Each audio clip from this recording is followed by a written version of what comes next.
그날 분만실의 불빛은 내 일생에서 본 어떤 빛보다도 처참하게 희었다. 피와 땀이 눈을 가렸고 나는 온 힘을 다해 홀로 그를 위해 남녀 쌍둥이를 낳았다. 하지만 내 남편 박지우는 다른 병원에서 그의 첫사랑의 손을 잡고 부드럽게 위로하고 있었다. 그는 몰랐다. 그는 내가 부모도 없이 마음대로 주무를 수 있는 물은 감 같은 존재라고 생각했다. 그는 더더욱 몰랐다. 헬리콥터 10대의 굉음이 도시 전체에 울려 퍼지고 병원 원장까지 나에게 90도로 허리를 숙였을 때 그와 그의 온 가족의 좋았던 시절이 끝났다는 것을 이 연극의 주인공인 내가 직접 막을 내릴 시간이었다. 랭이, 그만 좀 꾸며내지 그래? 임신한 게 뭐 대수라고. 애 안 낳아본 사람 있나? 우리 박씨 집안은 어리광 부리는 무능력자는 안 키워. 시어머니 오미숙의 날카로운 목소리가 독을 바른 바늘처럼 고막을 후벼 팠다. 나는 불룩 솟아오른 배를 감싸 안고 소파에 쓰러져 있었다. 숨 쉬는 것조차 가시가 돋친 듯 고통스러웠다. 임신 후기의 치골 통증은 마치 누군가 망치를 들고 내 뼈를 마디마디 부수는 것 같았다. 하지만 이 집에서 나의 모든 고통은 꾀병일 뿐이었다. 그러게 말이야, 새언니. 우리 엄마가 오빠 가졌을 땐 밭일도 했다는데 새언니는 지금 뭐 하는 거야?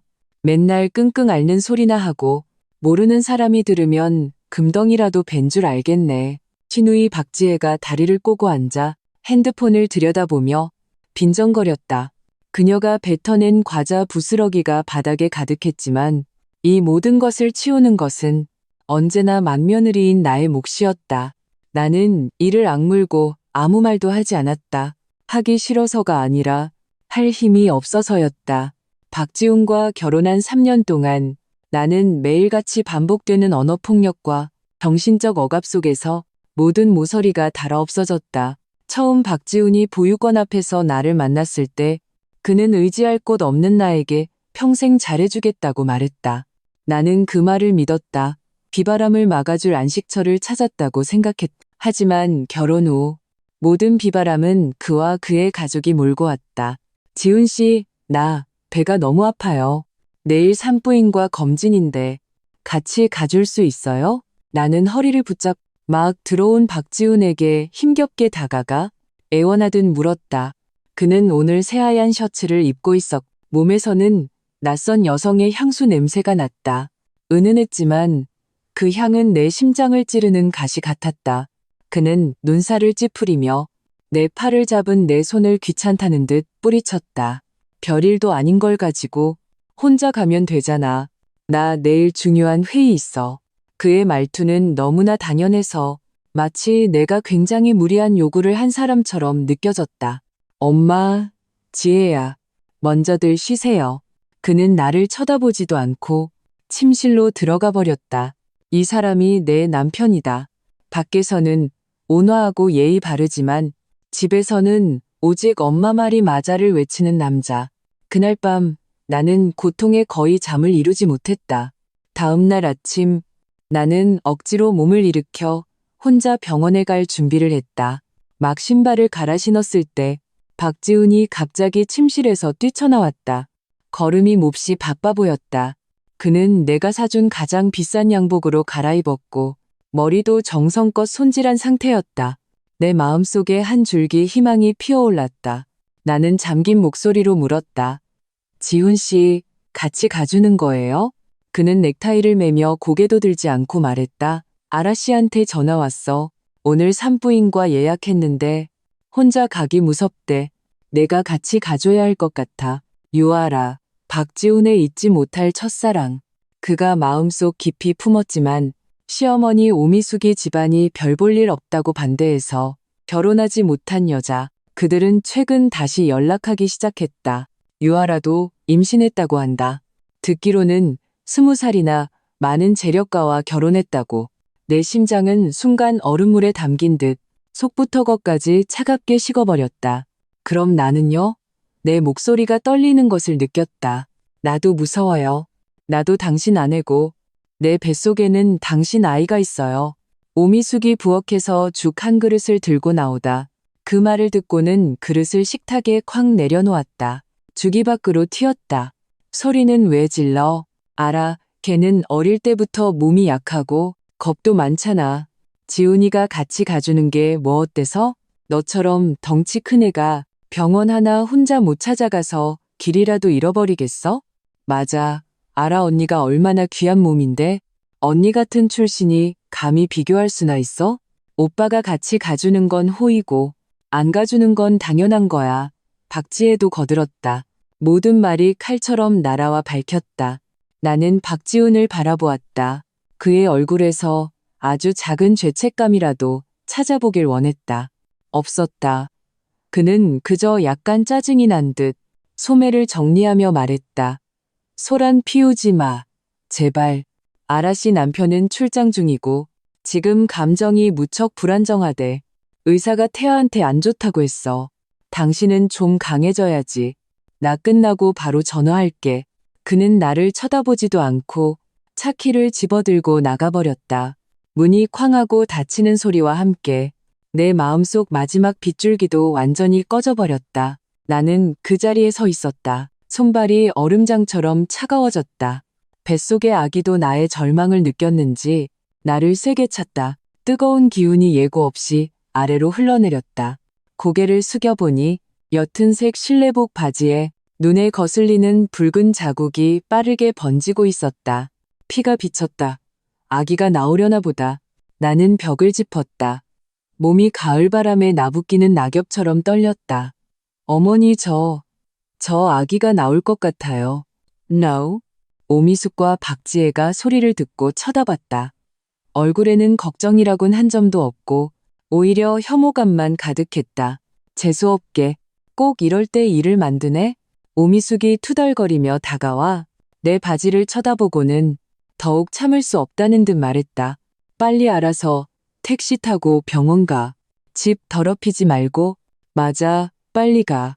오빠는 아라 언니랑 같이 있어야 하니까 귀찮게 전화하지 말고.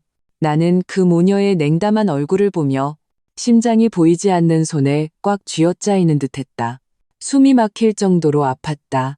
결국 이 집에서 곧 출산을 앞둔 내 목숨은 그의 첫사랑이 느끼는 약간의 두려움보다도 못했다. 나는 더 이상 그들에게 애원하지 않았다. 벽을 짚고 한 걸음 한 걸음 힘겹게 내가 집이라고 불렀던 이 얼음굴을 빠져나왔다. 길가에 서니 찬 바람이 옷을 파고들었다. 온몸이 땀으로 흠뻑 젖을 정도로 아팠지만 빈 택시는 한 대도 잡히지 않았다. 절망 속에서 나는 떨리는 손으로 평생 다시는 걸지 않으리라 생각했던 번호로 전화를 걸었다. 전화는 한참 뒤에야 연결되었다. 수화기 너머로 오랜 세월 높은 자리에 있던 사람 특유의 위엄이 서린 침착하고 약간은 쉰 듯한 남자의 목소리가 들려왔다. 여보세요. 그 순간 눈물이 터져나왔다. 오빠. 나는 겨우 한마디를 외치고는 고통에 정신을 잃고 말았다. 의식을 잃기 전 나는 전화기 너머 그 침착했던 목소리가 순간적으로 당황하며 외치는 소리를 들었다. 설이야. 한설이. 무슨 일이야? 지금 어디야? 오빠, 미안해. 결국 또 오빠에게 폐를 끼치고 말았네. 다시 깨어났을 때는 눈부시게 하얀 빛 속이었다. 코끝에 소독약 냄새가 가득했고 온몸이 찢어질 듯한 고통에 휩싸였다. 산모님, 정신 차리세요. 힘주세요. 아기 머리가 보여요. 귓가에 의사와 간호사들의 다급한 외침이 들려왔다. 그제야 내가 분만대 위에 있다는 것을 깨달았다. 기억이 돌아왔다. 지나가던 사람이 구급차를 불러주었고 나는 가장 가까운 서울제일병원으로 이송되었다. 보호자분 어디 계세요? 산모가 과다출혈입니다. 위급 상황 동의서에 서명해야 해요. 한 간호사가 분만실 문 밖을 향해 다급하게 소리쳤다. 문 밖은 조용했다. 보호자는 없었다. 내 남편은 지금쯤 그의 첫사랑 곁에서 다정하게 다른 태아의 심장 소리를 듣고 있겠지. 내 시어머니는 지금쯤 내가 더럽힌 바닥을 소독하느라 바쁘겠지. 얼마나 우스운 일인가. 제가 서명할게요. 나는 온 힘을 다해 있세로 몇 마디를 쥐어짰다. 간호사는 잠시 놀라더니 이내 눈가에 동정심을 띠며 서류와 펜을 내밀었다. 손이 심하게 떨렸다. 땀과 눈물이 뒤섞여 박지훈 세 글자 옆 빈칸에 떨어졌다. 나는 한 획 한 획 내 이름 한설이를 적었다. 서명을 마친 순간 마치 마지막 남은 힘까지 다 써버린 것 같았다. 설이 씨, 힘내세요. 아기를 위해서 조금만 더 버텨요. 의사의 말이 혼미했던 의식을 깨웠다. 그래, 나에겐 아기가 있다. 나는 죽을 수 없다. 내 아이를 나처럼 부모 없는 고아로 만들 수는 없다. 어디선가 솟아난 힘이 온몸에 퍼졌다. 나는 입술을 세게 깨물었다. 입안에 비릿한 피맛이 퍼져나갔다. 나는 의사의 지시에 따라 내 모든 생명력을 쏟아부었다. 으앙 하는 우렁찬 울음소리와 함께 몸의 모든 기운이 빠져나가는 것을 느꼈다. 나았어요. 나았습니다. 아들이에요. 아주 건강해요. 안도의 한숨을 내쉬기도 전에 또 다른 극심한 고통이 다시 밀려왔다. 잠깐만요. 한 명 더 있어요. 쌍둥이입니다. 의사들도 놀라 다시 긴박하게 분만에 집중했다. 두 번째 울음소리가 울려 퍼졌을 때 나는 더 이상 버티지 못하고 완전히 의식을 잃었다. 나는 아주 긴 꿈을 꿨. 꿈속에서 나는 다시 그 차가운 보육원으로 돌아갔다. 어린 시절의 내가 낡은 헝겊 인형을 안고 구석에 웅크려 앉아 다른 아이들이 부모님 손에 이끌려가는 것을 지켜보고 있었다. 그리고 두꺼운 군용 외투를 입은 풍진에 시달린 한 소년이 처음 내 앞에 나타나는 것을 보았다. 그는 나를 품에 안고 그의 거칠지만 따뜻한 손으로 내 눈물을 닦아주었다. 설이야, 무서워하지 마. 이제부터 오빠가 지켜줄게. 그 후 화면이 바뀌어 내가 박지훈과 결혼하던 날이 보였다. 그는 내 손을 잡고 애정이 듬뿍 담긴 목소리로 말했다. 설이 씨, 나랑 결혼해줘서 고마워요. 이제부터 내가 당신의 가족이에요. 내 평생을 바쳐 당신을 사랑하고 지켜줄게요. 약속은 아직 귓가에 맴도는데 모든 것이 변해버렸다. 다시 눈을 떴을 때는 깨끗하고 밝은 병실 아니었다. 평범한 다인실이었다. 공기 중에는 여러 가지 냄새가 섞여 있었고 옆 침대에서는 아기 울음소리와 가족들의 달래는 소리가 들려왔다. 시끌벅적한 그곳이 내 쪽의 고요함을 더욱 도드라지게 했다. 내 아기들은 나는 몸을 일으키려 애썼다. 마침 한 젊은 간호사가 들어오다가 내가 깨어난 것을 보고 서둘러 와서 나를 부축했다. 한설이님, 깨어나셨네요. 정말 대단하세요. 남녀 쌍둥이를 낳으셨어요. 산모와 아기들 모두 건강합니다. 간호사의 목소리에는 부러움과 축복이 가득했다. 남녀 쌍둥이, 나는 멍해졌다. 이전 검진에서는 태아의 위치 때문에 한 명인 줄로만 알았다. 하늘이 내게 2배의 기쁨을 주실 줄은 몰랐다. 나는 납작해진 배를 만져보았다. 눈물이 걷잡을 수 없이 흘러내렸다. 이 아이들은 내 아이다. 나 혼자만의 아이다. 아기들을 볼 수 있을까요? 물론이죠. 방금 막 이쪽으로 왔어요. No. 간호사는 침대 머리를 올려주고 작은 아기 침대 2개를 내 침대 옆으로 밀어주었다. 나는 쭈글쭈글한 두 작은 얼굴을 보며 텅 비었던 마음이 순식간에 가득 채워지는 것을 느꼈다. 모든 서러움, 모든 고통이 이 순간 눈 녹듯 사라졌다. 나는 조심스럽게 손을 뻗어 아들의 뺨을 살짝 건드려보고 딸의 작은 손을 만져보았다. 이 아이들이 내 미래의 전부였다. 새로운 엄마가 된 기쁨에 잠겨있을 때 때마침 휴대폰이 울렸다.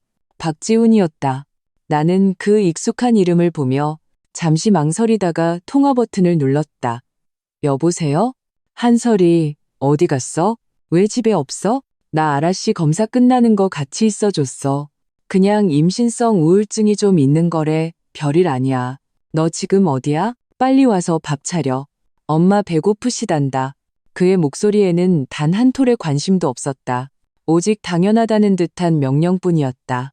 마치 내가 방금 생사의 고비를 넘긴 산모가 아니라 말 안 듣는 부모라도 되는 것처럼. 나는 웃었다. 마음 깊은 곳에서부터 우러나오는 끝없는 조롱과 비애가 담긴 웃음이었다. 박지훈 씨, 나는 나직이 입을 열었다. 목소리는 쇠약해서 조금 갈라졌지만 이상할 정도로 평온했다. 알고 있어요? 당신이 첫사랑을 달래주며 그녀의 임신성 우울증을 걱정하고 있을 때 당신의 아내는 분만실에서 과다출혈로 위급 상황 동의서에 서명하고 있었다는 걸. 당신이 내게 집에 와서 밥을 차리라고 명령할 때 당신의 아이들, 남녀 쌍둥이가 막 이 세상에 태어났다는 걸.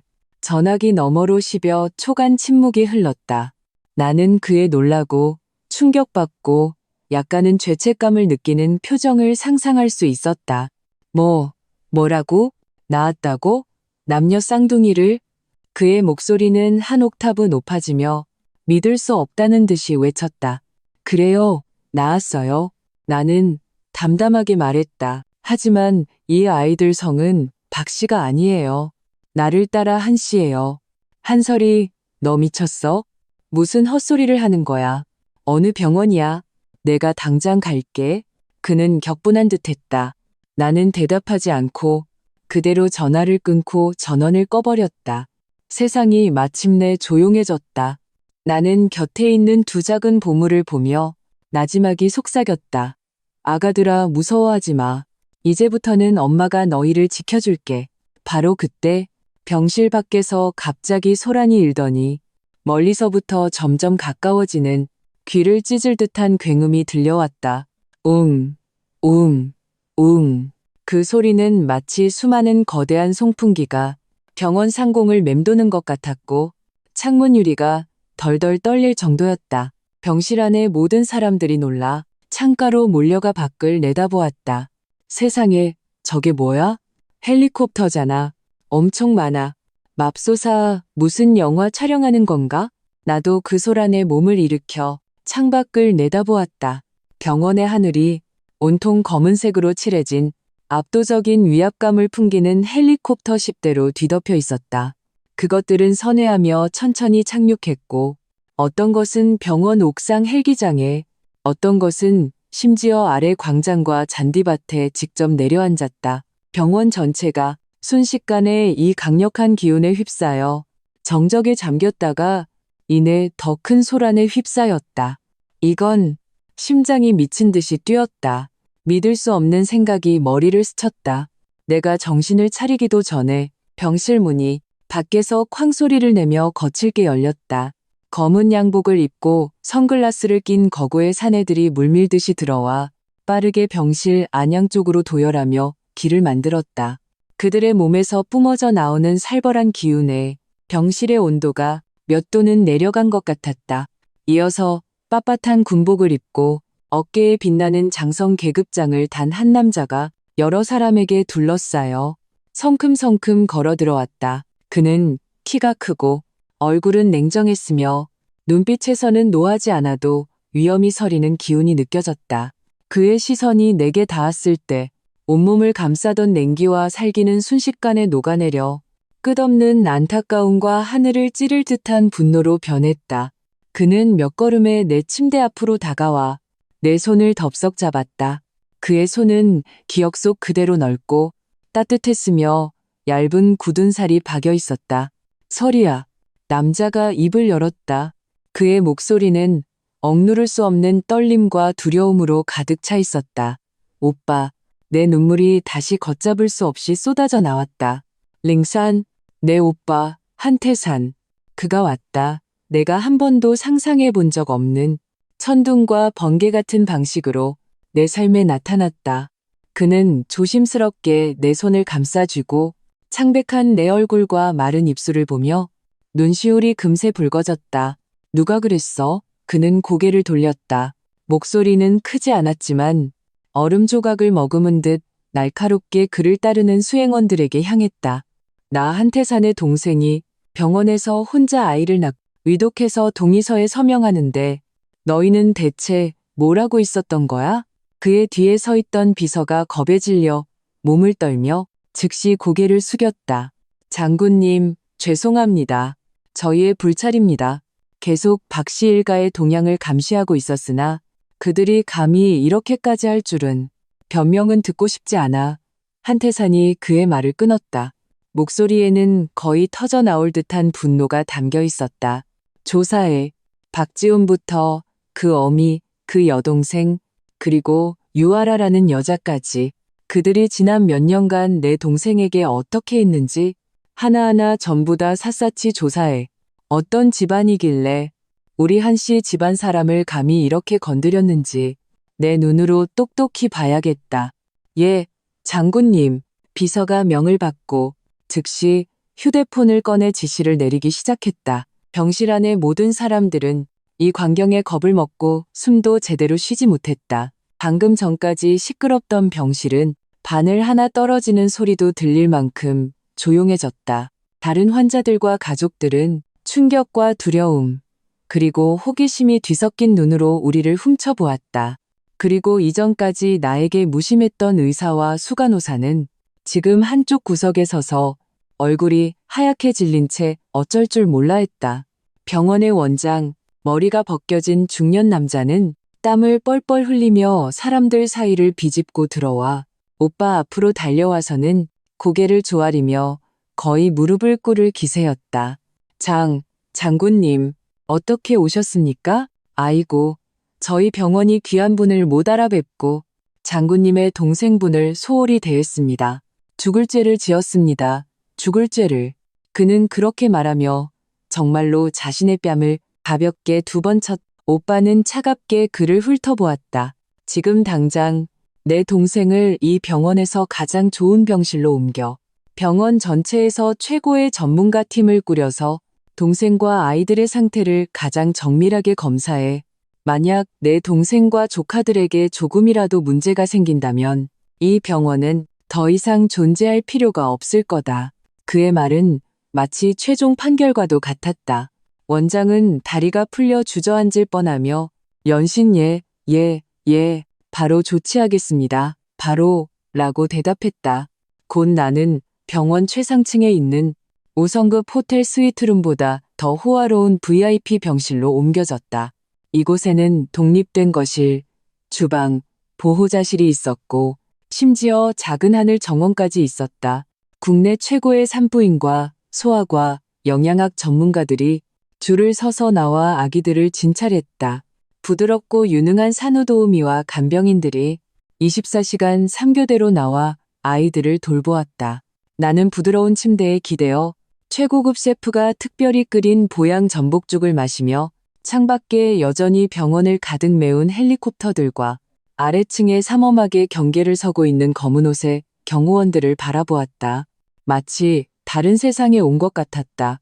이 모든 것이 비현실적인 꿈만 같았다. 나는 박지훈에게 내 배경에 대해 한 번도 말한 적이 없었다.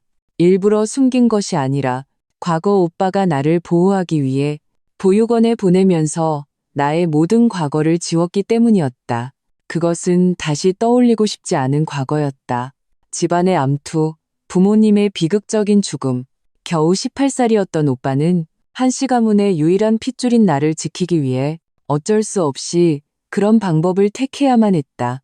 그는 나를 수천 킬로미터 떨어진 남쪽의 작은 도시에 맡기고 혼자 서울의 피비린내 나는 전쟁터에서 한 걸음 한 걸음 피로 얼룩진 길을 헤쳐나갔다. 지난 몇 년간 우리는 거의 연락하지 않았다. 그는 매우 위험한 일을 하고 있으며 나의 안전을 위해 거리를 두어야 한다고 말했다. 그는 내게 비상 연락처 하나만 주며 생사가 걸린 순간이 아니면 절대 전화하지 말라고 했다. 나는 언제나 말을 잘 들었다. 박지훈과 결혼해 평범한 삶을 사는 것이 그에게 가장 좋은 보답이라고 생각했다. 그에게 어떤 폐도 끼치고 싶지 않았다. 어제 차가운 길바닥에 누워 생명이 조금씩 꺼져가는 것을 느끼면서야 나는 그 번호로 전화를 걸었다. 그가 이렇게 천지를 뒤흔드는 방식으로 돌아올 줄은 몰랐다. 더욱이 그 시절의 소년이 이제는 세상을 뒤흔들 수 있는 거목으로 성장했을 줄은 몰랐다. 설이야, 좀 어때? 한태산이 보양식 죽 한 그릇을 들고 침대 옆으로 와서 직접 숟가락으로 떠서 식힌 후 내 입가로 가져왔다. 그의 손길은 조금 서툴렀지만 눈빛에 담긴 안타까움과 애정은 내가 박씨 집안에서 3년간 단 한 번도 느껴보지 못한 것이었다. 오빠, 나 괜찮아. 나는 입을 벌려 죽을 삼켰다. 눈시울이 뜨거워졌다. 미안해. 또 오빠한테 폐를 끼쳤네. 바보 같은 소리. 우린 남매잖아. 가족이라고. 한태산이 그릇을 내려놓고 어릴 적처럼 내 머리를 부드럽게 쓰다듬었다. 오빠가 미안하다. 그동안 너를 고생시켰어. 그는 나를 보며 눈에 가득한 자책감으로 말했다. 그 박지훈이라는 놈이 평생을 맡길 만한 사람인 줄 알았는데 내가 사람을 잘못 봤어. 오빠 탓 아니야. 내가 어리석었던 거지. 내 탓이 아니라고? 한태산의 목소리가 낮아졌다. 진작에 너를 데려왔어야 했는데 오늘부터 오빠가 다시는 누구도 너를 괴롭히지 못하게 할 거야. 박씨 집안, 그리고 그 유아라라는 여자까지. 그들이 네게 빚진 것 내가 1000배, 10,000배로 갚아줄게. 그의 말은 내게 무한한 안도감을 주었다. 이야기를 나누는 동안 병실문을 두드리는 소리가 났다. 비서가 들어왔는데 표정이 조금 이상했다. 장군님, 박씨 집안 사람들이 왔습니다. 아래층에서 한설이님을 만나게 해달라고 소란을 피우고 있는데 저희 사람들이 막고 있습니다. 오빠의 눈빛이 순간 차가워졌다. 마침 잘 됐군. 올라오라고 해. 오빠, 나는 조금 망설였다. 걱정 마. 한태산이 내 손을 토닥였다. 어떤 빚은 얼굴을 마주하고 청산해야지. 얼마 지나지 않아 박지훈, 오미숙, 박지의 세 사람이 2명의 경호원에게 인도되어 들어왔다. 이 호화로운 병실을 보고 군복을 입고 위압적인 기세로 서 있는 오빠를 보자 그들은 모두 넋이 나갔다. 특히 박지훈, 그의 얼굴 표정은 분노에서 충격으로 다시 망연자실함으로 마지막에는 새하얗게 질려버렸다. 한설이? 이게 어떻게 된 일이야? 그는 말을 더듬으며 오빠의 어깨에 달린 장성 계급장을 뚫어지게 쳐다보았다. 내가 입을 열기도 전에 오미숙이 참지 못하고 그 특유의 앙칼진 목소리로 소리치기 시작했다. 한설이, 이 뻔뻔한 것. 네가 무슨 돈이 있어서 이런 좋은 병실에 있어? 그리고 이 배우들은 다 어디서 데려온 거야? 설마 우리 아들 몰래 밖에서 딴짓한 거 아니야? 그 말이 나오자마자 병실 전체의 공기가 얼어붙었다. 오빠 뒤에 서 있던 경호원 몇 명은 이미 허리춤으로 손을 가져갔다. 한태산이 천천히 몸을 일으켰다. 그는 박지훈보다 머리 하나는 더 컸고 피비린내 나는 전쟁터에서 살아남은 그 기세는 박지훈이 고개조차 들지 못하게 짓눌렀다. 다시 한번 말해봐. 오빠의 목소리는 낮았지만 폭풍전야 같은 압박감이 느껴졌다. 오미숙은 그의 시선에 겁을 먹었지만 그래도 목에 힘을 주며 억지로 소리쳤다. 왜, 내가 틀린 말했어? 고아이네가 무슨 오빠가 있어? 게다가 가짜 군복 입고 누굴 겁주려고. No. 내 손주, 손녀 당장 내놓지 않으면 경찰에 신고할 거야. 그녀는 아마도 자신이 이치에 맞다고 생각해서 그렇게 자신만만했으리라. 그녀의 말이 끝나자마자 짝, 맑고 날카로운 소리와 함께 그녀의 뺨에 거센 따귀가 날아갔다. 랭스, 손을 쓴 것은 오빠였다. 그의 동작은 번개처럼 빨라서 아무도 그가 어떻게 움직였는지 보지 못했다. 오미숙은 완전히 정신이 나가 비틀거리며 몇 걸음 물러나다 엉덩방아를 찍고 바닥에 주저앉았다. 그녀는 순식간에 붉게 부어오르는 뺨을 감싸쥐고 믿을 수 없다는 듯 한태산을 바라보며 입술을 파르르 떨 뿐 한동안 아무 말도 하지 못했다. 엄마, 박지훈과 박지혜가 그제야 정신을 차리고 비명을 지르며 그녀를 부축하러 달려갔다. 당신, 감히 우리 엄마를 때려? 박지훈이 고개를 들고 분노에 차 오빠를 노려보았다. 하지만 그 눈빛 깊은 곳에는 그 자신도 깨닫지 못하는 두려움이 숨어 있었다. 한태산은 그들을 내려다보았다. 그 눈빛은 마치 벌레를 보는 듯했다. 때려.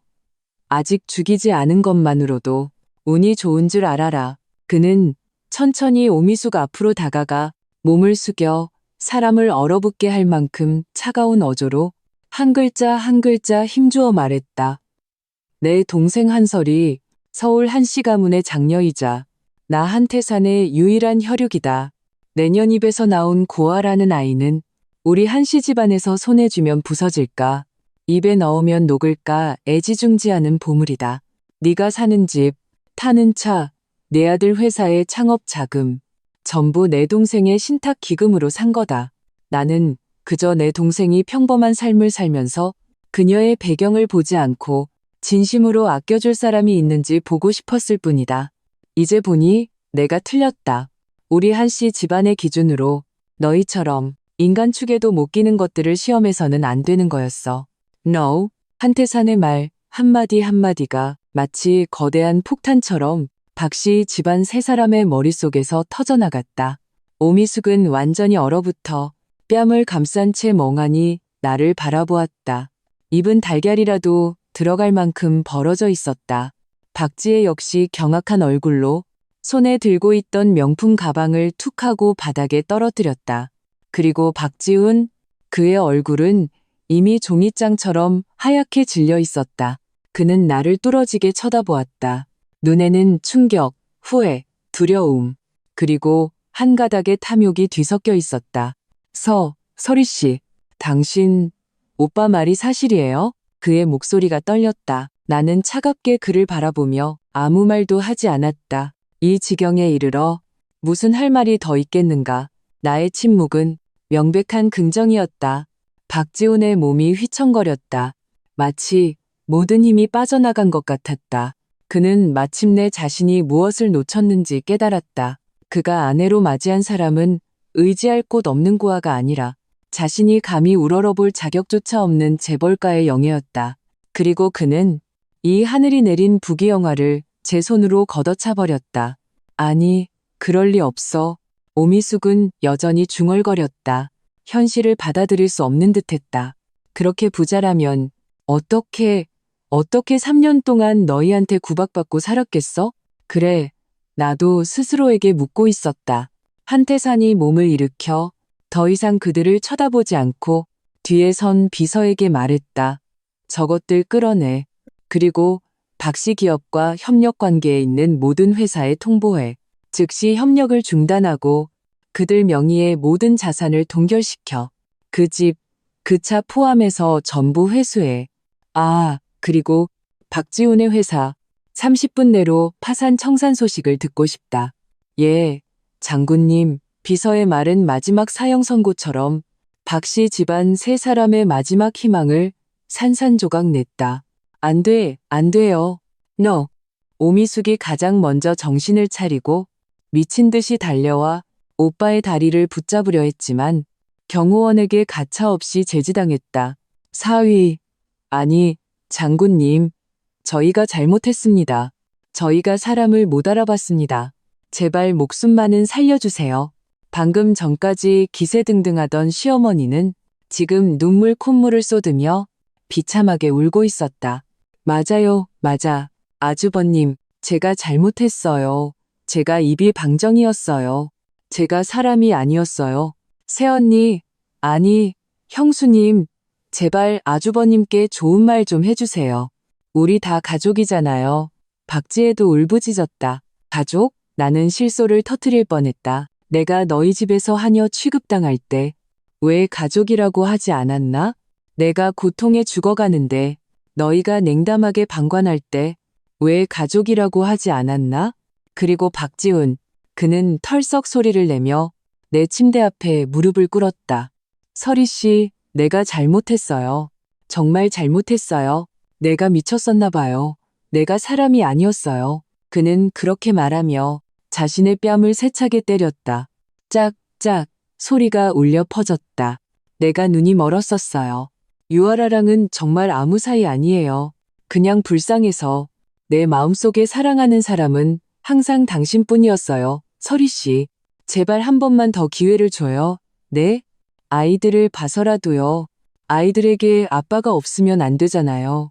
그는 눈물을 흘리며 진심인 것처럼 연기했다.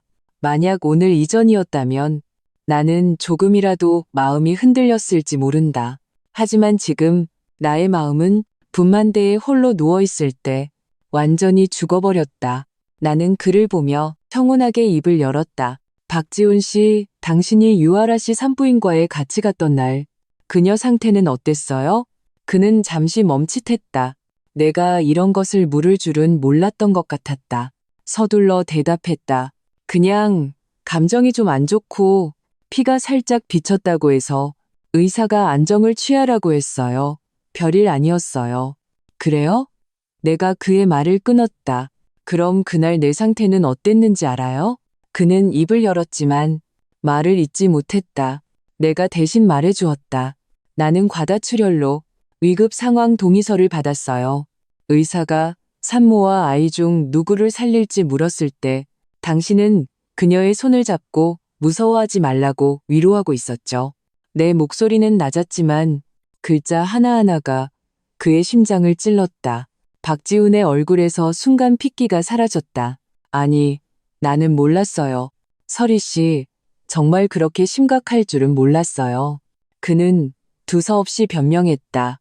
몰랐다고요? 나는 웃었다. 그러나 눈물이 흘러내렸다. 그래요. 당신은 당연히 몰랐겠죠. 당신은 전혀 신경 쓰지 않았으니까. 설희 씨, 나는 내 이름 부르지 마요. 더러우니까. 나는 그를 보며 한 글자 한 글자 힘주어 말했다. 박지훈 씨, 우리 이혼해요. 이혼. 두 글자가 마치 벼락처럼 그를 덮쳤다. 안 돼. 난 동의 못해. 죽어도 이혼 못해? 그는 흥분해서 내 손을 잡으려 했지만 오빠의 눈짓 한 번에 경호원 2명이 즉시 달려들어 죽은 개를 끌고 가듯 그를 바닥에서 일으켜 세웠다. 내 동생은 너에게 통보하는 것이지 상의하는 게 아니다. 한태산이 차갑게 말했다. 변호사 서류는 곧 내게 전달될 것이다. 너는 빈손으로 나가게 될 거야. 아이들에 관해서는 그는 잠시 말을 멈추고 아기 침대 옆으로 가 곤히 잠든 두 작은 보물을 부드럽게 바라보았다. 이 아이들은 한시성을 따른다. 너희 박씨 집안과는 아무런 관계가 없다. 안 돼. 박지훈이 절망적으로 울부짖었다. 오미숙과 박지혜도 땅을 치며 통곡하고 입으로는 끊임없이 저주를 퍼부었지만 경호원들에게 입이 막힌 채 강제로 끌려나갔다. 온 세상이 마침내 다시 조용해졌다. 나는 창밖을 바라보며 길게 탁 한숨을 내쉬었다. 끝났다. 길고 길었던 3년간의 악몽이 드디어 끝났다. 하지만 일이 정말 이렇게 쉽게 끝날까? 모든 것이 정리되었다고 생각했을 때 내 휴대폰이 갑자기 진동했다. 모르는 번호로 온 문자 메시지였다. 메시지 내용은 짧았다. 한 문장과 사진 한 장. 사진 속에는 유아라가 병상에 누워 가련한 표정을 짓고 있었다. 그리고 그 문장은 한설이 네가 이겼다고 생각해. 내가 말해주지. 지훈 씨가 사랑하는 사람은 나야. 그리고 내 뱃속에는 그의 장남이 있어. 나의 동공이 순간 수축했다. 장남? 이게 어떻게 가능하지? 박지훈은 분명히 말했는데 설마 그가 계속 나를 속이고 있었던 건가? 바로 그때 오빠의 비서가 다시 한번 황급히 들어왔다. 표정이 극도로 굳어 있었다. 그는 오빠에게 빠르게 다가가 목소리를 낮추고 다급한 어조로 말했다. 장군님, 방금 확인된 소식입니다. 아무래도 일이 좀 복잡해진 것 같습니다. 오빠의 미간이 찌푸려졌다. 말해봐. 비서는 나를 한번 쳐다보고 조금 망설이는 듯 했다. 말씀드리겠습니다. 비서가 침착하게 보고했다. 그 유아라라는 여자의 뱃속에 있는 아이를 조사했습니다. 저희 사람들을 통해 특수한 방법으로 샘플을 확보하여 친자 감정을 의뢰했습니다. 결과는 그는 거기서 잠시 멈추었다. 말을 고르는 듯했다. 나의 심장은 이미 목구멍까지 차올랐다. 결과가 어떻다는 거지? 오빠가 재촉했다. 비서는 깊은 숨을 들이쉬고 나를 얼음 구덩이로 떨어뜨리는 답을 내놓았다. 링우, 결과에 따르면 유아라의 뱃속 아이는 박지훈과 혈연 관계가 없는 것으로 나왔습니다. 비서의 말은 청천벽력처럼 내 머릿속을 강타했다. 혈연 관계가 없다고? 이게 어떻게 가능하지? 만약 아이가 박지훈의 아이가 아니라면 유아라가 보낸 그 문자는 무슨 의미지? 그녀는 무슨 배짱으로 자신이 박지훈의 장남을 가졌다고 말한 걸까? 이건 전혀 앞뒤가 맞지 않았다. 오빠한테산도 분명히 이 점을 생각했을 것이다. 그는 미간을 굳게 찌푸리고 눈빛이 매처럼 날카로워졌다. 확실한가? 감정 결과에 오류는 없을 테고? 절대 없습니다. 비서가 단호하게 대답했다. 저희는 군 최고 의료원의 최첨단 유전자 실험실을 이용했고 세 팀의 전문가가 동시에 진행했습니다. 결과는 완전히 일치합니다. 유아라의 뱃속 아이는 절대 박지훈의 아이일 수 없습니다. 그렇다는 것은 유아라는 처음부터 끝까지 거짓말을 하고 있었다는 뜻이다. 그녀는 박지훈을 속였을 뿐만 아니라 남의 아이를 이용해 나를 도발하려 했다. 이 여자는 대체 무슨 속셈이지? 그럼 그 아이의 친아버지는 누구지? 찾아냈나? 오빠가 물었다. 찾아냈습니다. 비서의 표정이 더욱 기묘해졌다. 김씨성을 가진 재력가입니다. 김 회장이라고 불리며 올해 58세로 유아라보다 30살 이상 많습니다. 그리고 뭐? 우물쭈물하지 말고 말해. 그리고 이 김 회장은 가정이 있는 사람입니다. 그의 아내는 윤 여사라고 불리는데 성격이 대단하기로 유명합니다. 배경이 깊어서 어두운 세계와 밝은 세계 양쪽에 모두 발이 넓다고 합니다. 나는 차가운 숨을 들이켰다. 일이 생각보다 훨씬 복잡해지는 것 같았다. 유아라는 유부남인 늙은 남자의 아이를 임신하고 박지훈에게는 자기 아이라고 속여서 산부인과에 동행하게 하고 온갖 시중을 들게 했다. 다른 한편으로는 나에게 문자를 보내 도발하며 자신이 장남을 가졌다고 주장했다. 그녀의 목적은 대체 무엇일까? 단지 나를 화나게 하거나 박지훈을 조종하기 위해서? 나는 일이 그렇게 간단하지 않다는 느낌이 들었다. 오빠, 내가 입을 열었다. 목소리가 조금 메말랐다. 오빠 생각에는 유아라가 일부러 일을 크게 만드는 것 같지 않아? 한태산이 칭찬하는 눈빛으로 나를 보았다. 너도 그렇게 봤구나. 이 여자 간단한 인물이 아니야. 평범한 첫사랑이라기보다는 어둠 속에 숨어있는 독사 같아. 모든 사람을 물고 늘어질 기회를 노리고 있는 거지. 그럼 뭘 노리는 걸까? 나는 이해할 수 없었다. 뭘 노리겠어? 한태산이 차갑게 웃었다. 뻔하지. 돈, 그리고 명분 있는 신분.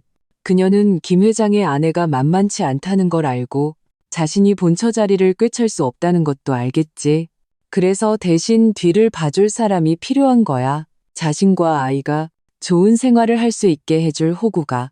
그리고 박지훈이 그녀가 고른 최적의 인물이었던 거지. 나는 순간 모든 것을 이해했다.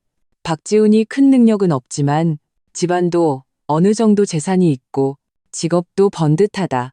가장 중요한 것은 그가 유아라라는 첫사랑에게는 무엇이든 다 들어주고 시키는 대로 한다는 점이다. 완벽한 도구 그 자체다. 유아라는 치밀한 계획을 세웠다. 먼저 아이를 낳고 아이를 이용해 박지훈을 묶어두어 김 회장 쪽과 완전히 관계를 끊게 한다. 그런 다음 박지훈이 내게 가진 죄책감을 이용해 우리 쪽에서 한몫 챙기려 했을 것이다. 심지어 그녀가 보낸 그 문자는 나를 격분시켜 나와 오빠가 박씨 집안을 공격하게 만들려는 속셈이었다. 박씨 집안이 무너지면 아무것도 남지 않은 박지훈은 그녀에게 더욱 의지할 수밖에 없고 그녀의 소나기에 완전히 들어가게 된다. 일석이조 남의 칼로 사람을 죽이는 계략. 이 여자는 정말 무서울 정도로 교활했다. 그럼 우린 이제 어떻게 해야 해? 나는 조금 걱정이 되었다. 만약 우리가 이대로 박씨 집안을 파산시키면 그녀의 계략에 넘어가는 거 아냐? 한태산이 경멸하듯 웃었다. 내 칼을 빌리려거든. 제 손이 그 칼을 감당할 수 있는지부터 봐야지. 그는 고개를 돌려 비서에게 지시했다. 첫째, 즉시 박씨 집안의 모든 사업에 대한 압박을 중단해 숨 쉴 틈은 줘야지.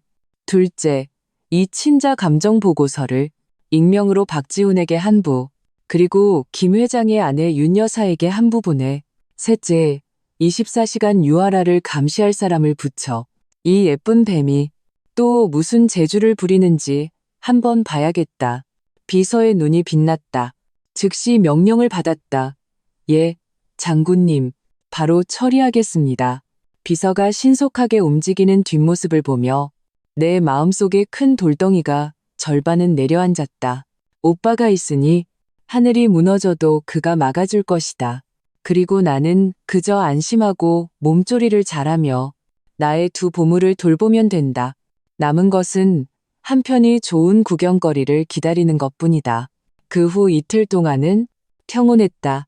박씨 집안 사람들은 더 이상 찾아와 소란을 피우지 않았다. 오빠 말로는 그들이 아마 겁에 질려 집에서 벌벌 떨며 마지막 심판을 기다리고 있을 거라고 했다.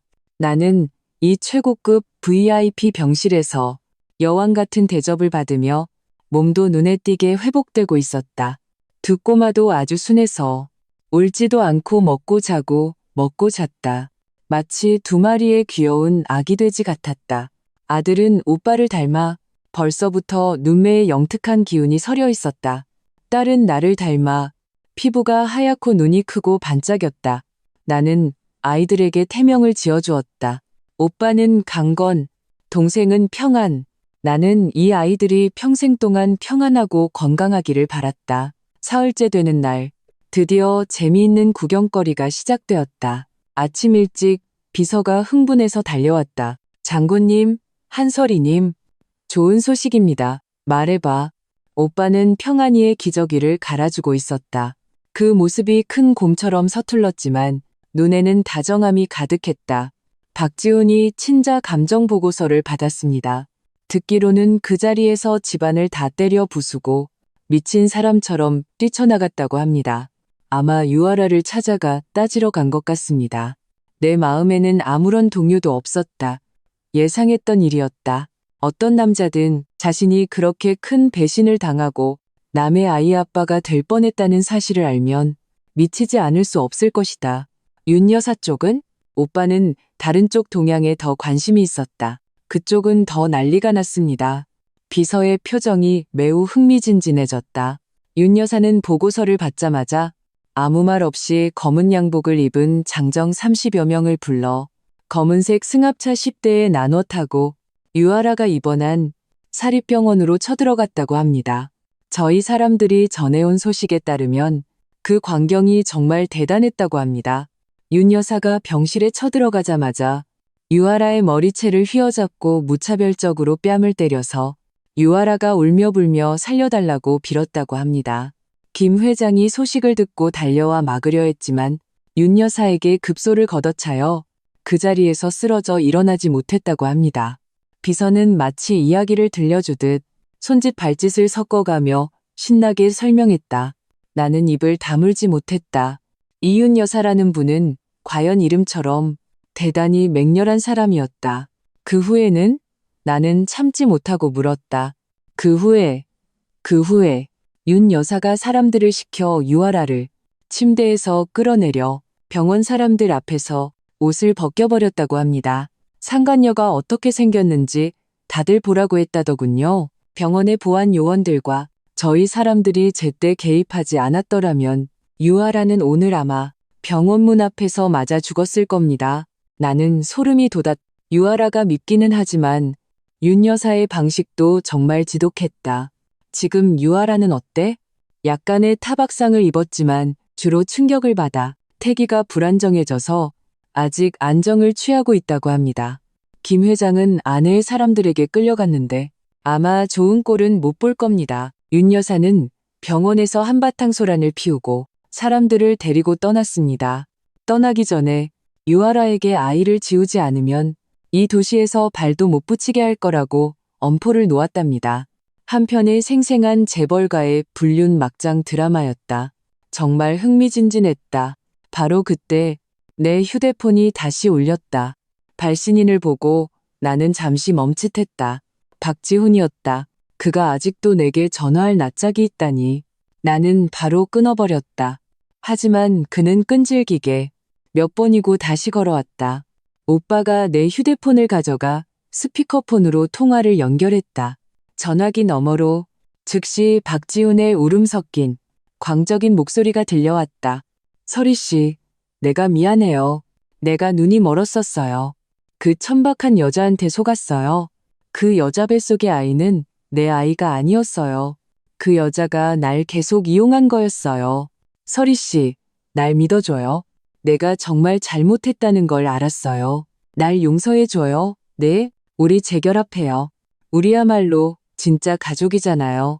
우리에겐 강건이와 평안이도 있잖아요. 그의 울부짖음은 너무나 우습고도 비참하게 들렸다. 나는 차갑게 입을 열었. 박지훈 씨, 지금 그런 말을 하기엔 너무 늦었다고 생각하지 않아요? 아니, 안 늦었어요. 안 늦었어. 그가 다급하게 말했다. 서리 씨, 당신만 날 용서해 준다면 무엇이든 할게요. 내가 지금 당장 그 여자랑 관계를 끊을게요. 아니, 그 여자를 사회에서 매장시켜버릴 거예요. 내 감정을 속인 대가를 치르게 할 거예요. 오, 그래요? 내가 담담하게 물었다. 어떻게 대가를 치르게 할 건데요? 전화기 너머의 박지훈은 무언가 결심한 듯 이를 갈며 말했다. 서리 씨, 기다려요. 내가 곧 당신에게 큰 선물을 하나 보낼게요. 유아라가 평생 재기할 수 없게 만들 선물 말이오. 그는 말을 마치고 전화를 끊었다. 나와 오빠는 서로를 바라보았다. 두 사람의 눈에는 모두 의아함이 서려 있었다. 박지훈, 모든 가치를 다 짜내어 버려진 이 쓸모없는 인간이 무슨 큰 선물을 보낼 수 있단 말인가. 링리우, 박지훈의 큰 선물은 생각보다 빨리 도착했다. 그날 오후 인터넷 커뮤니티에 엄청난 폭로글이 올라왔다. 유명 뷰티 인플루언서 아라블리 사생활 문란 양다리 걸치고 남의 아이로 전 남편에게 사기치려 해. 아라블리는 유아라의 인터넷 활동명이었다. 그녀는 한 소셜미디어 플랫폼에서 수십만 명의 팔로워를 거느린 나름 이름 있는 인플루언서였다. 평소에는 광고를 받거나 라이브 방송을 하며 상당한 수입을 올리고 있었다. 폭로글은 매우 상세하게 작성되었다. 그 안에는 유아라와 김 회장의 다정한 사진뿐만 아니라 심지어 그녀와 박지훈의 메신저 대화 내용 캡처까지 포함되어 있었다. 대화 내용 속에서 유아라는 온갖 부드러운 말과 약한 모습을 보이며 박지훈을 구슬려 뱃속의 아이가 그의 아이라고 믿게 만들었다. 자신을 위해 온갖 시중을 들게 하고 심지어 그의 본처인 나를 화나게 하도록 부추겼다. 가장 충격적인 것은 한편이 녹음 파일이었다. 녹음 파일에는 유아라와 한 친구의 대화가 담겨 있었다. 박지훈 그 바보. 내가 하는 말은 뭐든지 다 믿어. 내가 아이 낳으면 조사냈다고 둘러대면 돼. 그럼 절대 눈치 못 챌걸? 그때 가서 걔 와이프, 그 한설이라는 고아 출신 여자 때문에 집안 시끄럽게 만들고 둘이 이혼하면 나는 당당하게 아이 데리고 박씨 집안에 시집 가는 거야. 김 회장 쪽은 그 마누라가 보통이 아니잖아. 내가 바보도 아니고 그냥 돈 좀 받고 아이 키우는데 보태달라고 이용하는 거지. 어차피 그 영감은 애 아빠가 누군지도 모르니까. 녹음 마지막에는 유아라의 의기양양한 웃음소리가 담겨 있었다. 이 녹음 파일은 마치 거대한 망치처럼 유아라를 치욕의 기둥에 단단히 못 박아버렸다. 글이 게시되자마자 순식간에 인터넷이 발칵 뒤집혔다. 수많은 네티즌들이 유아라의 소셜미디어 계정으로 몰려가 가장 악랄한 말로 그녀를 저주했다. 아라블리 계정은 1시간 만에 욕설로 도배되어 정지되었고 그녀와 협력하던 모든 브랜드들도 즉시 성명을 발표하여 그녀와의 계약 해지를 알리고 거액의 위약금을 청구했다. 유아라는 완전히 사회에서 매장당했다. 그리고 이 모든 것을 꾸민 사람은 바로 박지훈이었다. 나는 휴대폰으로 뉴스를 보며 조금도 통쾌하지 않았다. 오히려 소름이 끼쳤다. 이 남자는 사랑할 때는 사람을 하늘 위로 떠받들 수 있지만 미워할 때는 가차없이 지옥으로 밀어넣을 수도 있는 사람이었다. 그가 유아라에게 그랬듯 나에게도 그러지 않았을까? 걔를 물었군. 오빠는 뉴스를 보고 나서 경멸하듯 평가했다. 이 박지훈이란 놈, 생각보다 더 지독한 놈이었어. 널 되찾으려고 유아라를 완전히 파멸시키려 드는군. 날 되찾기 위해서가 아니야. 나는 고개를 저었다. 나는 누구보다도 잘 알고 있었다. 그는 우리 한씨 가문이라는 거대한 나무를 되찾으려는 거야. 유아라를 망가뜨린 건 우리에게 충성을 보이고 자신이 이미 개과천선했다는 걸 증명하려는 것뿐이야. 안타깝게도 그는 계산을 잘못했다. 나와 오빠는 그런 하찮은 증거에 마음이 약해질 사람들이 아니었다. 역시나 얼마 지나지 않아 박지훈에게서 다시 전화가 왔다. 이번에는 그의 목소리에 공을 세운 듯한 의기양양함이 가득했다. 서리 씨, 봤어요? 내가 그 천박한 여자 벌써 손봐줬어요. 이제 평생 재기하지 못할 거예요. 이 정도면 내 진심을 믿어주겠죠? 우리 한번 만나요, 네? 아이들이 보고 싶어요. 박지훈 씨, 내가 평온하게 그의 말을 끊었다. 당신이 한 짓들이 의미가 있다고 생각해요? 그는 멈칫했다. 무슨 뜻이에요?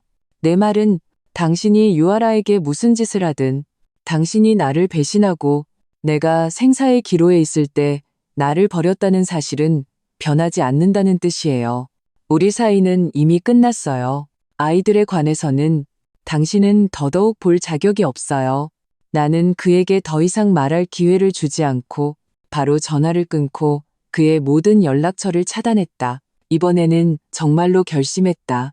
이 남자와 그의 가족과 완전히 선을 긋기로 퇴원하는 날, 오빠는 롤스로이스 10대로 구성된 호화로운 차량 행렬을 보내 나를 맞이했다. 병원 앞에는 구경꾼들과 소문을 듣고 온 기자들로 가득했다.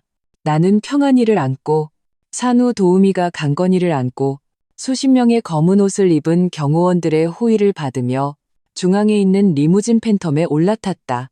창밖에서는 플래시가 쉴 새 없이 터졌고 나는 사람들 속에서 넋이 나간 박지훈의 얼굴을 보았다.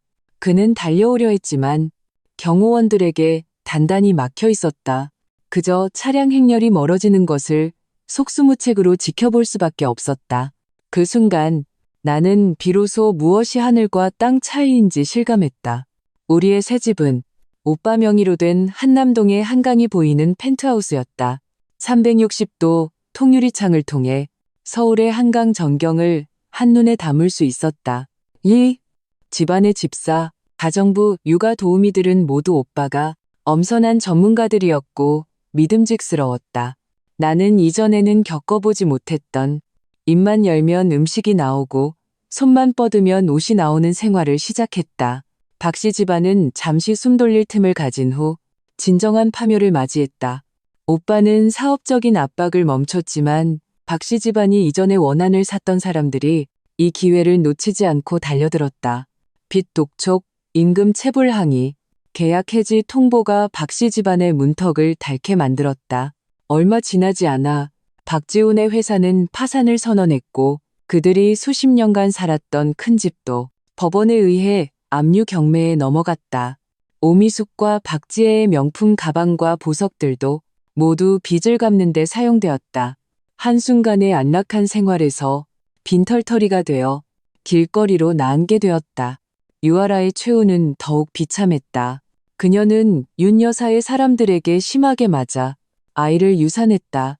인터넷상의 추문으로 집주인에게 쫓겨나 모두에게 손가락질 받는 신세가 되었다. 그녀 명의의 재산은 모두 브랜드 측에서 위약금 배상을 위해 동결 신청을 했다. 나중에 들리는 소문에 의하면 누군가 마지막으로 그녀를 본 곳은 다리 밑이었는데 머리는 산발하고 정신이 나간 채로 노숙자들과 음식을 두고 다투고 있었다고 한다. 아기는 결국 벌을 받는다. 그들의 결말에 나는 조금도 동정심이 들지 않았다. 나는 나의 복수가 여기서 마침표를 찍을 것이라고 생각했다. 나는 새로운 삶을 시작하고 나의 아이들과 행복하게 살아갈 것이라고. 하지만 나는 몰랐다. 박지훈의 광기가 내 상상을 훨씬 뛰어넘는 것이었다는 것을. 비바람이 몰아치던 어느 날 밤 그는 마치 유령처럼 내 앞에 나타났다. 링치. 그날 밤 나는 막 강건이와 평안이를 재운 참이었다. 오빠는 군에 긴급회의가 있어 외지로 갔고 다음 날에야 돌아올 예정이었다. 집에는 나와 산후도우미, 가정부 외에는 아래층과 문 앞의 경호원들 뿐이었다. 나는 샤워를 마치고 잠옷 차림으로 따뜻한 우유 한 잔을 들고 거실 통유리창 앞으로 가 창밖에 번개가 치는 야경을 보고 있었다. 바로 그때 발코니 유리문에서 갑자기 찰칵하는 작은 소리가 들렸다. 나는 경계하며 돌아보았다. 검은 그림자 하나가 유령처럼 밖에서 휙 들어왔다. 박지훈이었다. 그는 온몸이 흠뻑 젖어 있었고 머리카락은 헝클어져 이마에 달라붙어 있었다. 눈에는 핏발이 서 있었고 전체적으로 헬쑥하고 초췌해 보여 마치 살아있는 시체 같았다. 그가 어떻게 여기에 나타났을까? 여기는 36층이고 문 앞과 아래층에는 오빠가 배치한 경호원들이 있는데 그는 어떻게 올라왔을까? 서리 씨, 그는 나를 보고 입을 벌려 우는 것보다 더 보기 흉한 미소를 지었다. 그의 목소리는 사포로 문지르는 것처럼 거칠었다. 어떻게 들어왔어요? 나는 무의식적으로 한 걸음 물러섰다. 심장이 미친 듯이 뛰었고 손에 든 우유잔을 거의 놓칠 뻔했다. 나 옆집에서 기어왔어요. 그가 발코니 밖을 가리켰다. 이 건물 외벽에는 기어오를 만한 곳이 많아요. 나 예전에 암벽 등반 동호회였거든. 나는 차가운 숨을 들이켰다. 미친놈. 그는 정말 미친놈이었다. 36층 밖은 이렇게 비가 많이 오는데 조금만 실수해도 산산조각이 날 판이었다. 그는 나를 만나기 위해 목숨까지 내던졌다. 대체 무슨 속셈이에요? 나는 큰 소리로 외쳤다. 억지로 자신을 진정시키려 썼다. 서리 씨, 제발요. 우리 재결합해요. 그는 한 걸음 한 걸음 나에게 다가왔다. 눈에는 편집증적인 광기가 가득했다. 내가 잘못했어요. 정말 잘못했어요. 당신 없이는 못 살겠어요. 당신이 떠난 후에 모든 게 망가졌어요. 회사도 없어지고 집도 없어지고 부모님은 이제 매일 집에서 나를 욕해요. 지혜도 나랑 원수가 됐어요. 모든 사람이 날 무시하고 피해요. 이런 생활은 견딜 수가 없어요. 오직 당신만이 날 도울 수 있어요. 당신은 한씨 가문의 영예잖아요. 당신 말 한마디면 나는 재기할 수 있어요. 우리 예전처럼, 아니, 예전보다 더 잘 살 수 있어요. 그는 두서없이 감정이 격앙되어 말했다. 나는 이제야 이해했다. 그는 나에게 용서를 구하러 온 것이 아니었다.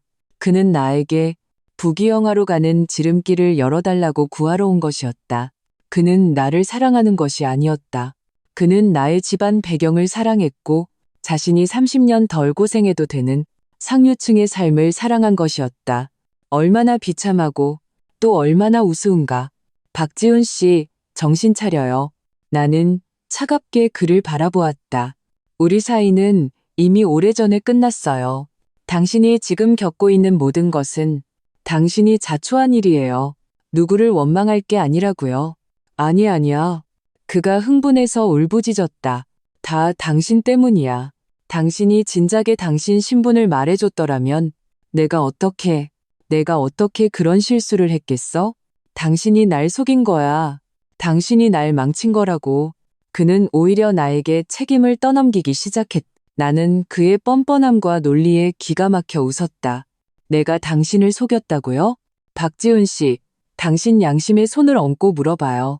지난 3년간 내가 당신과 당신 집에 부족하게 대한 게 있었나요? 나는 학업도 꿈도 포기하고 오로지 당신의 아내가 되어 내조했어요. 당신 어머니가 날 구박하고 당신 동생이 날 괴롭힐 때 당신은 단 한 번이라도 내 편을 들어준 적 있었나요? 늘 나더러 참으라고만 했지. 내가 그렇게 힘들게 임신했을 때 당신들 중 누가 나를 걱정해 준 적 있었나요? 내가 힘들게 번 돈은 모두 당신 어머니가 당신 동생 명품 가방 사주는 데 썼고 내가 새 옷 한 벌 사려고 하면 낭비한다고 욕먹었어요. 심지어 내가 곧 출산할 때조차 당신은 첫사랑 때문에 나를 혼자 집에 내버려뒀잖아요.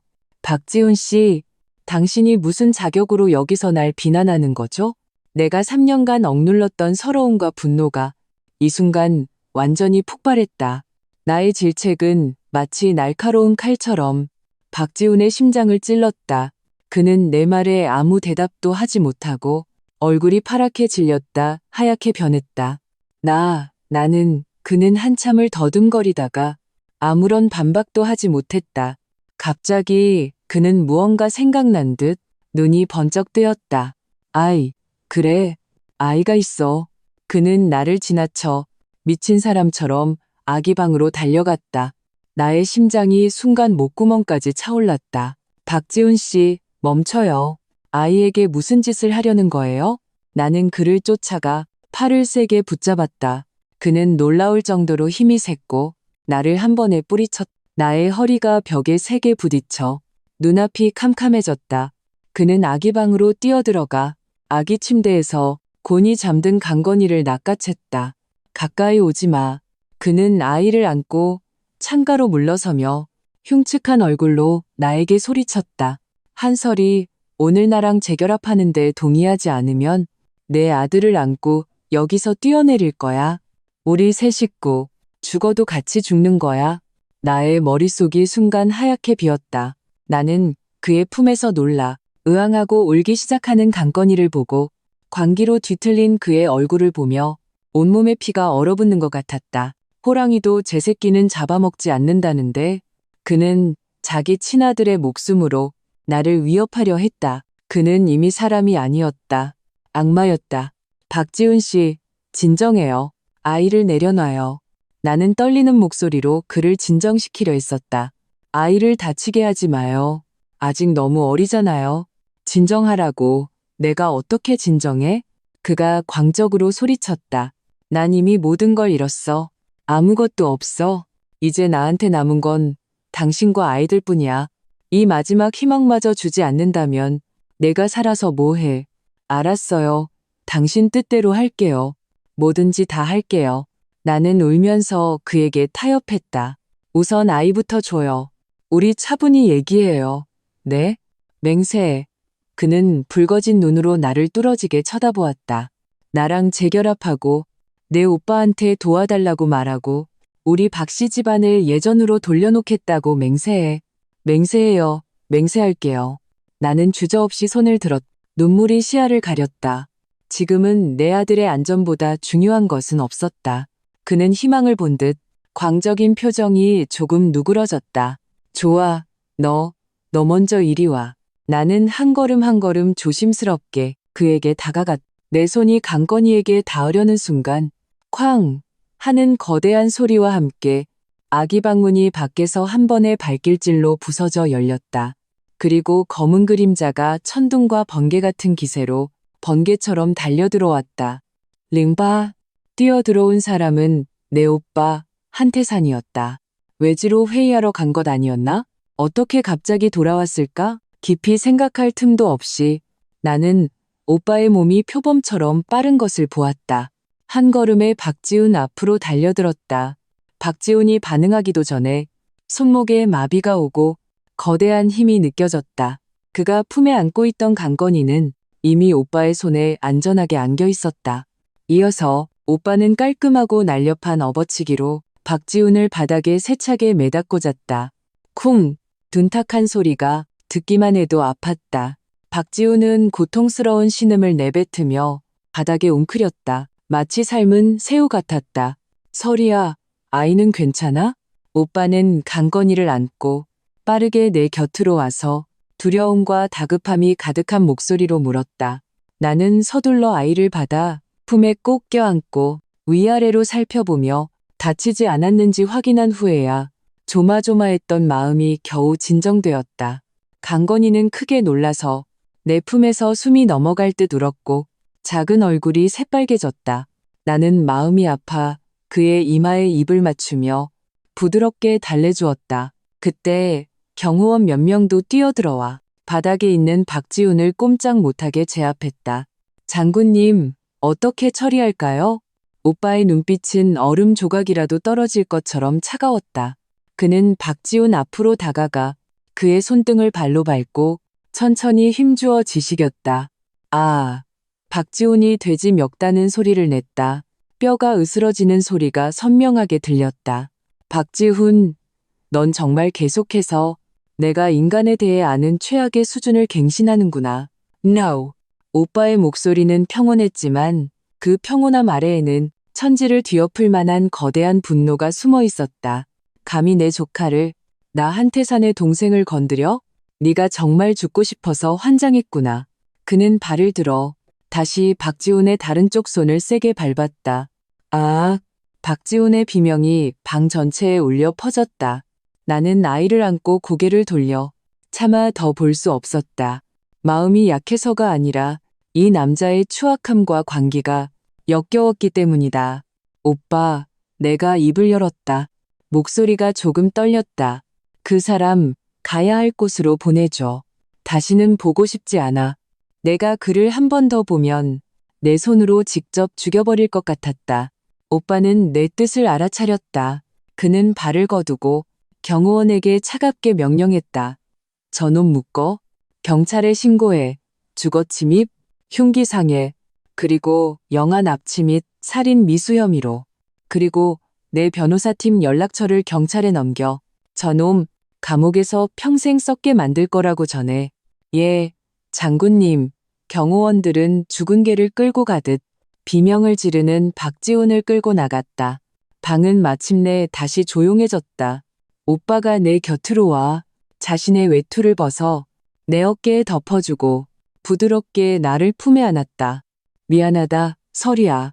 오빠가 잘못했어. 더 일찍 돌아왔어야 했는데. 어떻게 갑자기 돌아왔어? 나는 그의 단단한 가슴에 기대어 아직 두려움이 가시지 않은 목소리로 물었다. 비행기 타기 전에 계속 마음이 불안했어. 무슨 일이 터질 것 같아서 임시로 일정을 변경하고 가장 빠른 군용기를 타고 돌아왔어. 그래도 한 발 늦어서 널 놀라게 했구나. 나는 고개를 저었다. 눈물이 소리 없이 흘러내렸다. 두려움이 아니라 안도감과 다행스러움이었다. 다행히 내게는 오빠가 있었다. 그는 영원히 나의 버팀목이고 가장 굳건한 의지처였다. 박지훈의 최후는 예상대로였다.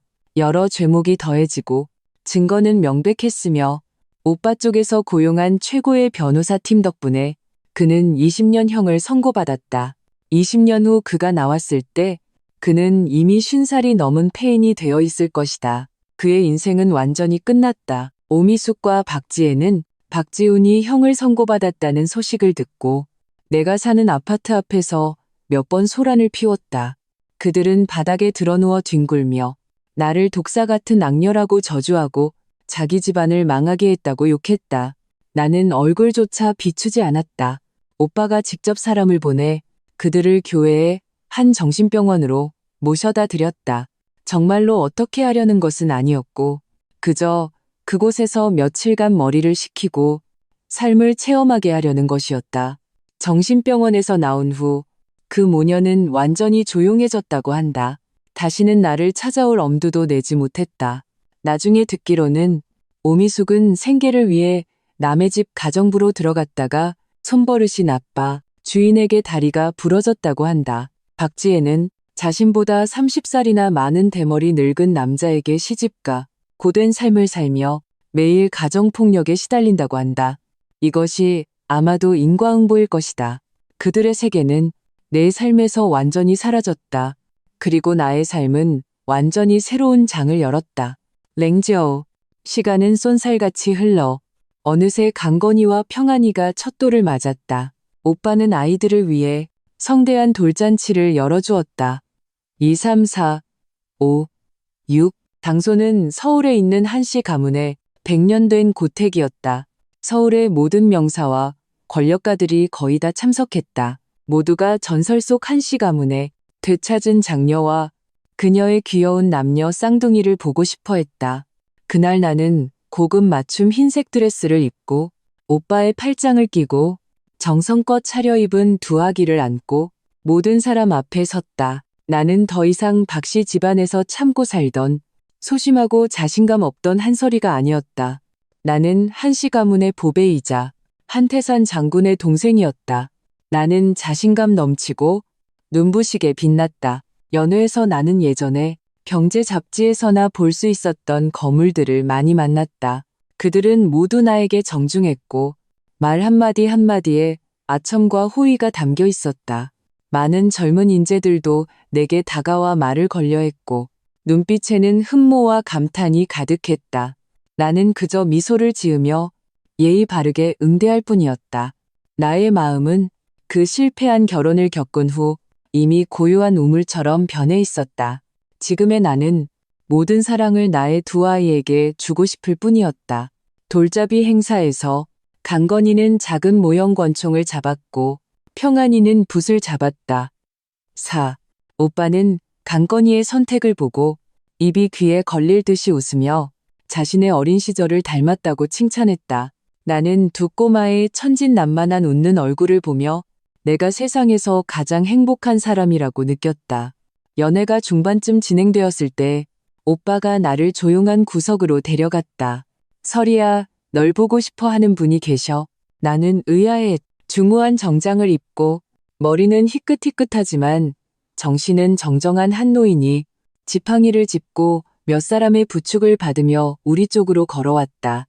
그는 비록 연세가 많았지만 그 두 눈은 여전히 예리하고 빛나 마치 모든 것을 꿰뚫어 보는 듯했다. 할아버님, 오빠가 공손하게 불렀다. 할아버님? 나는 멍해졌다. 이분이 우리 한씨 가문의 버팀목, 한국전쟁의 총알이 빗발치는 전장을 헤쳐나온 개국공신, 나의 친할아버지셨. 과거에도 바로 이분의 존재 때문에 한씨 가문의 재산을 노리던 놈들이 감히 선을 넘지 못했고 오빠가 반격할 기회를 얻을 수 있었다. 노인이 내 앞에 와서 흐릿한 눈에 눈물이 고였다. 그는 떨리는 손을 뻗어 부드럽게 내 뺨을 어루만졌다. 고생 많았다, 아가야. 그의 목소리는 쉬고 늙었지만 죄책감과 안타까움으로 가득했다. 할아버님, 나의 눈물도 순간 터져 나왔다. 나는 그의 품에 안겼다. 마치 길을 잃었던 아이가 마침내 집으로 돌아온 길을 찾은 것 같았다. 돌아왔으면 됐다. 돌아왔으면 됐어. 할아버지는 나를 안고 하염없이 눈물을 흘리셨다. 그 순간 나는 나의 모든 상처가 치유되는 것을 느꼈다. 가족의 사랑은 이 세상에서 가장 소중한 보물이었다. 연회가 끝난 후 나는 정식으로 한씨 가문의 본가로 이사했다. 나는 가문의 사업을 배우기 시작했다. 오빠는 내가 사업에 재능이 있다고 말했다. 많은 일들을 한번 들으면 바로 이해했다. 그제야 나는 내가 무능한 가정주부가 아니었다는 것을 깨달았다. 나도 혼자 힘으로 설 수 있고 사업계에서 과감한 결단을 내릴 수 있었다. 나의 인생은 마치 새로운 그림처럼 내 앞에서 천천히 펼쳐졌다. 나를 사랑하는 가족, 귀여운 아이들, 그리고 내가 사랑하는 일이 있었다. 나는 내가 예전에 가장 되고 싶었던 모습으로 살아가고 있었다. 사랑에 관해서는 아마 미래의 어느 날 나를 진정으로 아끼고 사랑해줄 사람을 만날지도 모른다. 하지만 만나지 못해도 괜찮다. 나는 이미 충분히 강해졌으니까. 나 자신과 아이들을 위해 하늘을 떠받칠 수 있을 만큼 강해졌다. 5년 후 서울 HS그룹 본사 빌딩 최상층 대표이사 사무실. 나는 세련된 흰색 정장을 입고 넓은 사무 책상 뒤에 앉아 서류를 처리하고 있었다. 창밖의 햇살이 블라인드 틈으로 들어와 내 몸 위로 따스하게 쏟아졌다. 이 5년 동안 나는 사업에 대해 아무것도 모르던 초보에서 그룹을 이끌 수 있는 총괄 대표이사로 성장했다. 오빠는 그가 사랑하는 군대 일에 더 많은 힘을 쏟았다. 우리 남매는 문무를 겸비하여 한씨 가문을 전례 없는 새로운 경지로 이끌었다. 대표님, 다음 분기재무 보고서입니다.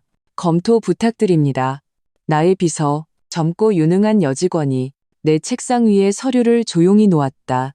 나는 고개를 끄덕이고 서류를 받았다. 바로 그때 사무실 문이 열리고 정교한 작은 정장과 치마를 입은 귀여운 아이 2명이 마치 작은 포탄처럼 뛰어들어왔다. 엄마, 저희 학교 다녀왔어요. 강건이와 평안이었다. 아이들은 벌써 6살, 초등학교 1학년이 되었다. 강건이는 점점 오빠를 닮아 어린 나이에도 어른처럼 침착했다. 평안이는 작은 애교쟁이로 나의 외모를 물려받아 입에 꿀이라도 바른 듯 말이 달았다. 나는 하던 일을 내려놓고 웃으며 두 팔을 벌렸다. 두 꼬마가 즉시 내 품에 뛰어들었다. 엄마, 오늘 선생님한테 칭찬받았어요. 제 그림이 반에서 제일 잘 그렸대요. No. 평안이가 작은 얼굴을 들고 자랑스럽게 나에게 말했다. 엄마, 오늘 학교 체력 테스트에서 제가 또 1등 했어요. 강건이도 지지 않았다. 우리 아가들 정말 대단하네. 나는 한 손에 한 명씩 아이들의 작은 뺨에 입을 맞추었다. 가자. 엄마가 맛있는 거 사줄게. 축하 파티하자. 나는 아이들의 작은 손을 잡고 사무실을 나섰다. 회사의 직원들은 우리를 보고 모두 미소를 지으며 인사했다. 대표님, 안녕하십니까? 도련님, 안녕하세요. 공주님, 안녕하세요. 강건이는 쿨하게 고개를 끄덕이고 평안이는 달콤하게 아저씨, 아줌마 안녕하세요 라고 대답해서 모두의 웃음을 자아냈다. 우리는 차에 올라 도심의 새로 생긴 키즈 레스토랑으로 향했다. 차가 번화한 거리를 달리는 동안 나는 창밖으로 빠르게 지나가는 풍경을 보며 조금 멍해졌다. 직접 겪지 않았다면 누가 불과 몇 년 사이에 내 인생이 이렇게 천지개벽할 변화를 겪을 것이라고 상상이나 했겠는가. 차가 신호 대기 중일 때 나는 무심코 길가에서 익숙하면서도 낯선 모습을 보았다. 환경미화원 복장을 한 여자가 힘겹게 길가에 쓰레기를 쓸고 있었다. 머리는 희끗희끗하고 등은 굽었으며 얼굴에는 주름이 가득했다. 실제 나이보다 훨씬 늙어 보였다. 오미숙이었다. 그녀는 내 시선을 느꼈는지 무의식적으로 고개를 들었다. 차 안에 나를 보았을 때 그녀는 완전히 굳어버렸다. 그녀의 눈에는 충격, 지독한 원망, 그리고 한 가닥의 후회가 서려 있었다. 나는 그저 담담하게 그녀를 한번 훑어보고는 시선을 거두었다. 신호등이 녹색으로 바뀌고 차는 천천히 출발하여 그 늙은 모습을 저 멀리 뒤로 남겼다. 우리는 이미 다른 세상 사람이었다. 나는 그녀를 동정하지도 불쌍하게 여기지도 않을 것이다. 모든 사람은 자신이 한 행동에 대해 대가를 치러야 한다. 엄마, 뭐 보세요? 평안이가 궁금한 듯 물었다. 아무것도 아니야. 나는 웃으며 아이의 머리를 쓰다듬었다. 그냥 중요하지 않은 사람을 봤어. 그렇다. 중요하지 않은 나를 상처 입혔던 사람들은 이제 내 삶에서 하나의 기호조차 되지 못한다. 그들의 존재는 과거에 내가 얼마나 어리석었는지를 상기시켜 줄 뿐이다. 하지만 바로 그 비참했던 과거 때문에 오늘날 이렇게 강하고 독립적이며 자신감 있는 내가 만들어졌다. 차는 레스토랑 앞에 멈췄다. 나는 두 아이를 데리고 웃음소리가 가득한 동화 세계로 들어섰다. 햇살은 좋고 바람은 부드러웠다. 나의 강건이와 평안이는 내 곁에서 두 작은 천사처럼 웃고 있었다. 이것이 바로 행복의 가장 좋은 모습이라고 생각했다. 첫사랑의 산부인과에 동행했던 그 남자, 홀로 남녀 쌍둥이를 낳았던 과거, 병원을 가득 메웠던 10대의 헬리콥터. 이 모든 것은 나의 전설적인 인생에 가슴 떨리는 시작에 불과했다. 진짜 좋은 극은 이제 막 시작되었을 뿐이다.